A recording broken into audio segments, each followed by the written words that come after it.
Natalie Peterson didn't look suspicious, just tired, like any woman leaving a late-night grocery run, with too many thoughts and not enough hours. You could almost hear the weight of her day in the slow creak of the cartwheels as they rolled across the dimly lit parking lot. But the moment the patrol cruiser rolled up behind her, with those silent, chilling blue lights flickering across her skin, everything changed. And if you're watching this now, you need to understand something no one else will say out loud. What happened next wasn't random. It wasn't routine. And it sure as hell wasn't about traffic laws. This isn't just a clip, a viral video, or some glitch in a quiet suburb. This is that feeling in your chest when your body knows something's wrong, before your brain can catch up. The kind of moment where reality doesn't break, it bends. So subtly you question if you even saw it happen. But you did. You're seeing it now. And that means you're already in too deep. The two cops didn't ask for ID, didn't say why she was being stopped. Just stood there with that eerie kind of calm, the kind that smells like gun oil and unsaid intent. One rested his hand too quickly on the grip of his holster, like his fingers had been waiting for this exact moment. The other asked her to step out of the car, voice level, but eyes too still. There was no warning, no cause, no radio call you could trace.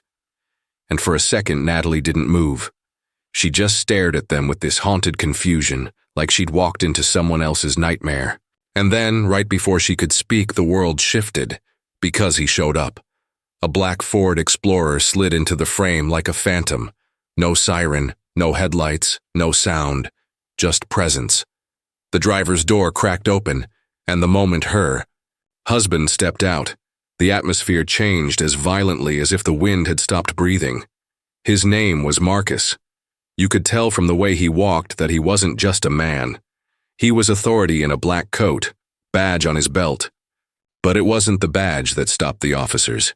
It was their eyes. They froze like time had struck them still. Like something ancient and unspoken had crawled up their spines and whispered a memory they were trying to forget. Natalie's lips trembled as she whispered his name, and one of the cops actually took a step back, muttering something that didn't sound like English. The other looked like he was trying not to blink, but that's not the part that makes your skin crawl. What happens next, what no one could explain, wasn't caught on any dash cam or body cam, because they went dark, all at once. Like someone had flipped a switch that shouldn't exist. Like someone didn't want this recorded. Marcus didn't raise his voice. He didn't pull his badge. He just leaned in toward the nearest cop and said something. So quiet, even Natalie didn't hear it. But whatever it was made both officers back away like he was holding fire in his mouth. They got into their car without another word, drove off. No names exchanged, no questions asked, no report filed. Natalie asked him what he said right there under the parking lot lights that flickered like a dying memory.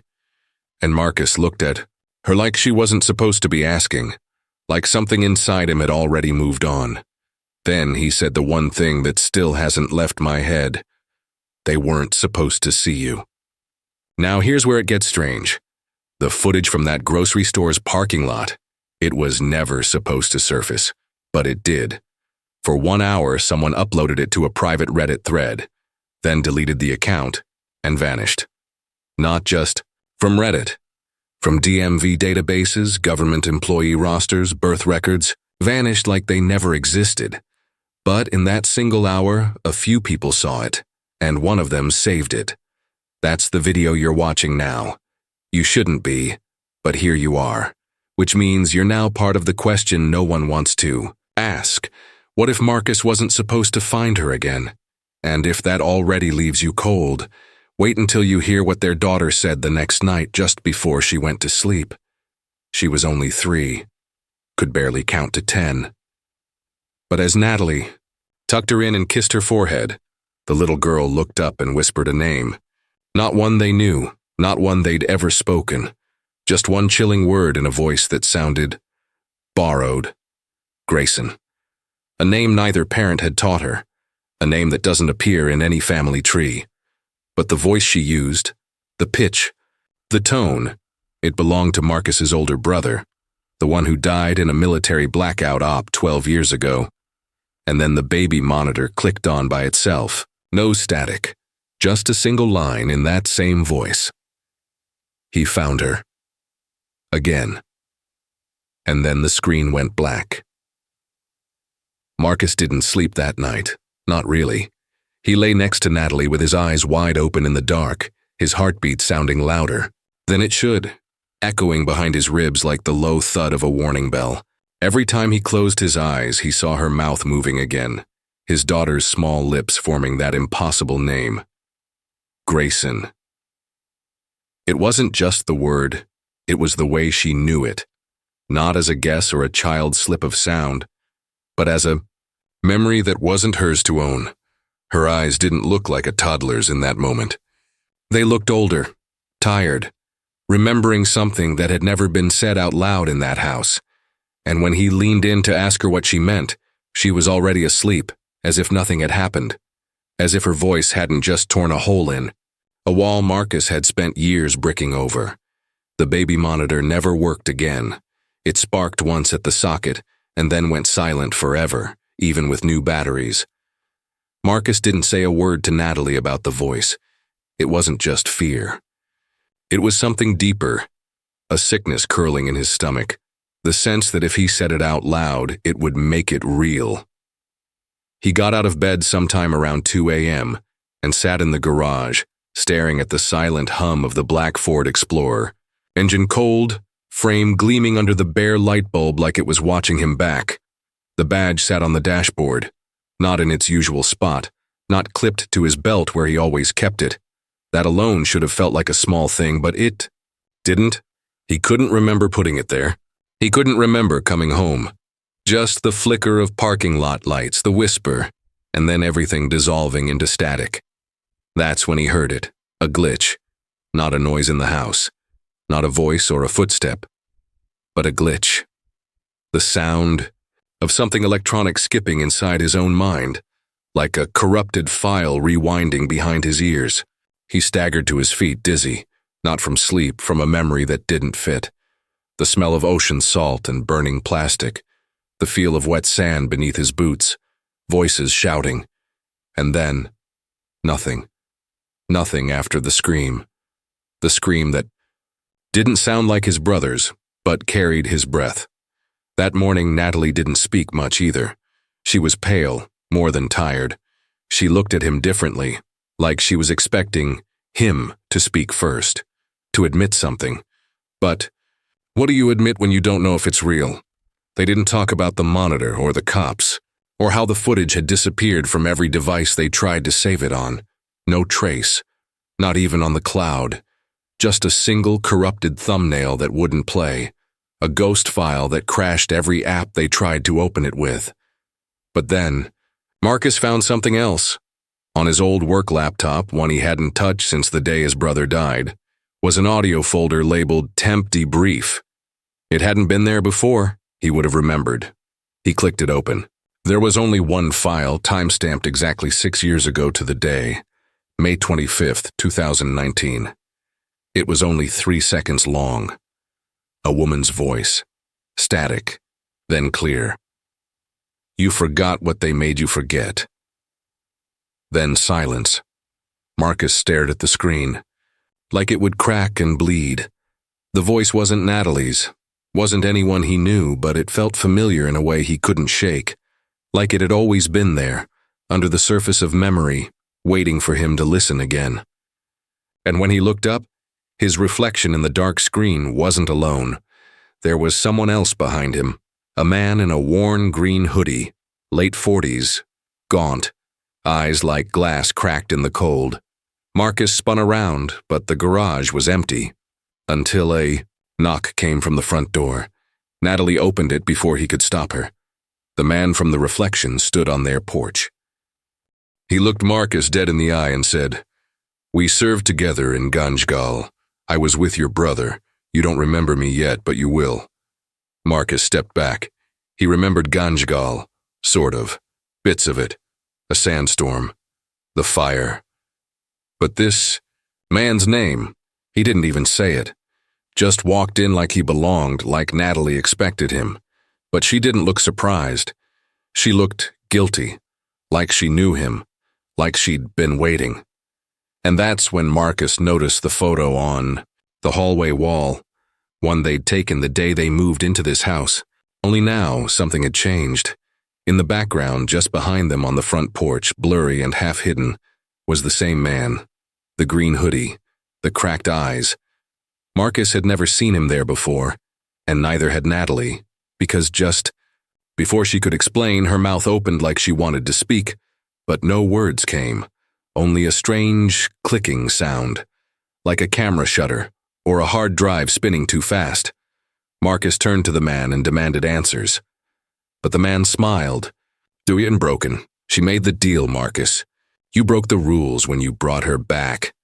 Marcus blinked. "Back from what?" And the man whispered, "You should never have found her after the first time. They never let it happen twice."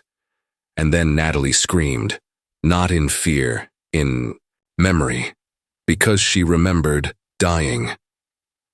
Marcus sat in the dim glow of the kitchen light, a brittle sense of relief washing over him like a fragile tide. For the first time since the night the cops had frozen in that parking lot, something seemed to click into place. The man in the green hoodie, Jared, the name had slipped out in a whispered conversation, had shown him a folder hidden deep in his old military archives, one no one was supposed to see. Inside were records detailed and disturbing about a covert operation called Project Lament. The files spoke of disappearances, of soldiers vanishing without a trace after witnessing things that should have been impossible. Marcus's brother's name appeared more than once, each time with cryptic notes. Memory disruption, experimental extraction, subject returned altered. For the first time, Marcus believed this wasn't madness, wasn't some fractured breakdown of reality. It was a cover-up, a hidden truth masked by layers of lies. The mystery uncovered.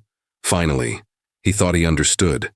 They were protecting something dark and terrifying that twisted memory itself, a force that erased parts of a person's past until they no longer recognized themselves, until the lines between what was real and what was implanted blurred beyond repair. "You're not crazy. They lied to you," Jared had said, his voice low, desperate. The words clung to Marcus's mind, offering a strange comfort.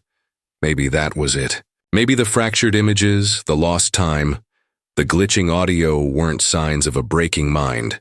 They were signs of something far worse: deliberate erasure, manipulation, and control. He'd almost convinced himself this was the end of the nightmare. Almost. But then he found the photo. It wasn't the one on the hallway wall, the one he'd noticed earlier. This was older, folded carefully inside one of the files Jared had shown him, tucked behind pages of mission reports that smelled faintly of damp paper and something metallic, like rust or dried blood. The picture was grainy, black and white, and showed a family, smiling, young, the kind of picture you keep when the world feels stable. But the faces looked wrong, familiar yet distorted, like looking at a reflection through rippling water. And then he saw it. In the background, standing just behind the family, was a figure shrouded in shadow, wearing what looked like the same green hoodie Jared had on. But this figure's eyes glowed with an unnatural light, and its mouth stretched into a grin too wide to be human. A memory flickered, sharp, sudden, like a lightning strike in his brain. He saw a small boy, clutching a torn teddy bear, hiding beneath a table while a dark presence loomed over the house. A mother screaming his name, but the sound was muffled, distant, the boy's eyes wide with terror, frozen in place as the shadow reached toward him. But this memory wasn't his. Not really. It was from someone else's life, or maybe a life he should have lived but couldn't remember. A glitch in the mind's archive, a skipped frame in a movie that only half exists. That's when the air shifted again. Thicker, heavier, like the walls themselves were holding their breath. Marcus could feel it watching him, a presence that had been there all along, lurking beneath the surface of every moment he'd lived since that first stop in the parking lot. It wasn't just outside forces or government secrets. It was inside him, inside their home. Something personal. Something patient, something that fed on the cracks in his memory and the silence in Natalie's eyes. And then the file folder slipped from his fingers, falling open to a page he hadn't seen before. Written in the margins, barely legible, were the words, "They never forget. They only wait." Suddenly, everything he thought he knew was wrong. The truth wasn't a revelation. It was a trap, a story designed to unravel him slowly, piece by piece, until he questioned everything, until he questioned himself. And in that moment, as the shadows crept closer and the room seemed to pulse with silent menace, Marcus realized he'd been watching the wrong story all along. Because the real mystery wasn't what they were hiding, it was what they wanted him to find. And that changes everything. Go back. Watch again. You missed the signs. Marcus's disbelief twisted deeper the night the emails came. At first they were subtle. Cryptic, almost elegant strings of code hidden inside plain text, buried beneath innocuous subject lines like meeting notes or family update. But soon the messages became urgent, insistent, impossible to ignore. They weren't just coming to him, others received them too. Names and faces he'd never known flashed briefly on his phone screen. Lena from Ohio, Raj in Chicago, Maria in Atlanta. People scattered across the country, linked not by geography or acquaintance, but by a shared thread of fractured reality. A truth no one else seemed willing to speak. They were watching, waiting, all tangled in the same web of memories that didn't belong to them, dreams that bled into the waking world, and shadows that whispered secrets just beyond comprehension. "You were right all along," the messages insisted. "We see it now. The truth you're chasing has been hiding in plain sight. In the moments you forgot, you forgot." One night Marcus awoke to a dream. Or was it a message? In the hazy half-light, between sleep and waking, he saw symbols carved into a wall, jagged lines intersecting with loops like a language forged from pain and silence. A phrase repeated over and over, as if etched into his mind by a hand he couldn't see. Remember the days before the days. When he reached for his phone to jot it down, the screen glitched, flickering to a static riddled video clip. The footage was grainy and warped, like something recovered from the depths of an old archive. Found footage from 20 years ago. A man standing in the shadows, voice distorted, saying words Marcus could barely catch. What the government never released is only the beginning. Then the screen went black, no name, no date, no explanation.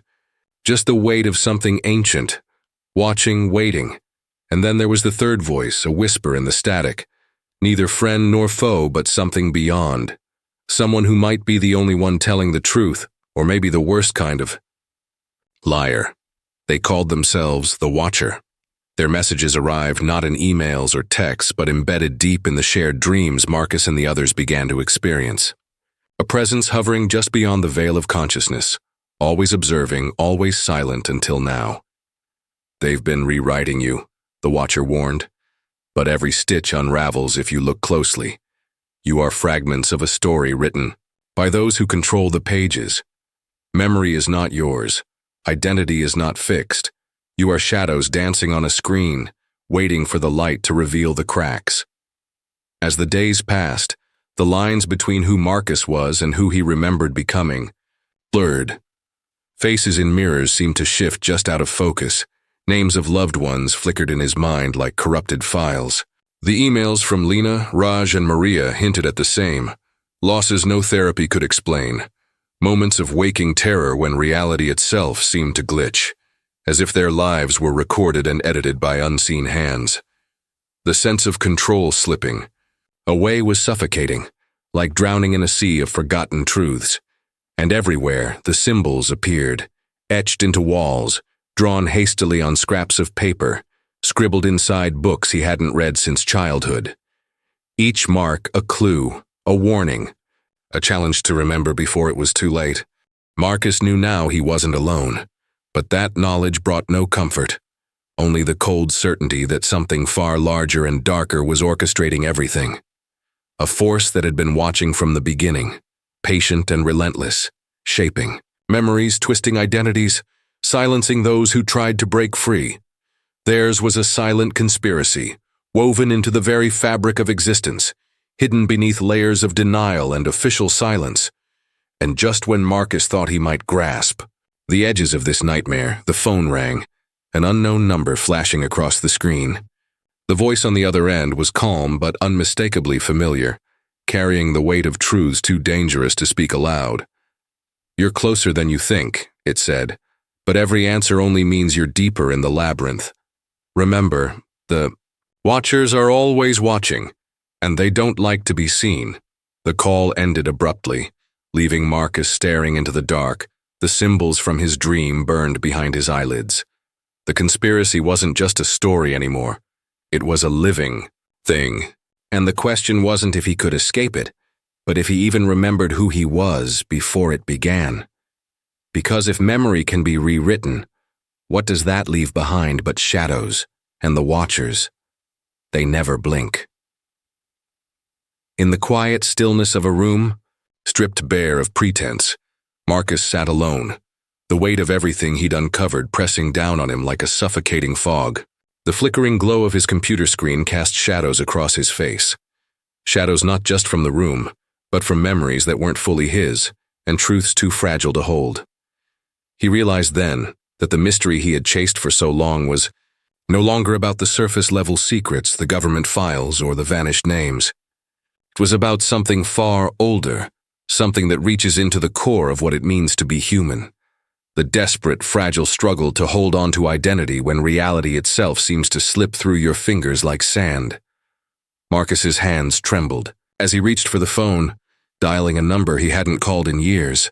On the other end, Natalie's voice came through, soft, distant, layered with the same shadows that haunted his mind. The conversation that followed was raw, fragile, a confession bleeding through the cracks of years spent apart. "I don't know what's real anymore," she whispered, "but I remember the fear. The moments when I felt invisible, like someone else was writing our story, and we were just actors reading lines we didn't understand. I'm scared, Marcus. Not of what they did to us, but of what we've become." Her words sank deep, unraveling, the final threads of denial. The truth was no longer a puzzle to solve, but a mirror held up to his own soul, a mirror reflecting every pain, every loss, every fragment of memory that had been stolen or rewritten. Marcus felt the crushing paradox of his situation, the knowledge that what destroyed him could also be his salvation. If he could accept the fractured pieces of himself, embrace the shadows as part of his being rather than enemies to be banished, maybe he could reclaim something real. Maybe he could break the cycle. But the choice was terrifying. To face the truth meant risking everything, the fragile identity he'd clung to, the memories that felt like home, even the love he thought he knew. To deny it was to live forever in the prison of shadows, haunted by a nameless fear and a past that might never be his own. As the night deepened, Marcus closed his eyes and let the silence engulf him, feeling the tremor of awakening stirring. Beneath his skin, awaking from a dream so subtle, so insidious he hadn't even known he was dreaming. The watchers, the whispers, the fractured lives of others intertwined with his own. All of it dissolved into a single question that no one had dared to ask until now. What if the truth isn't something you find, but something you become? Screen faded to black, the quiet echo of a thought lingering like a breath held too long, a shadow that refused to be chased away. Thank you for watching. Don't forget to like, share, and subscribe for stories you were never meant to hear. Until next time, remember, some truths don't want to be found.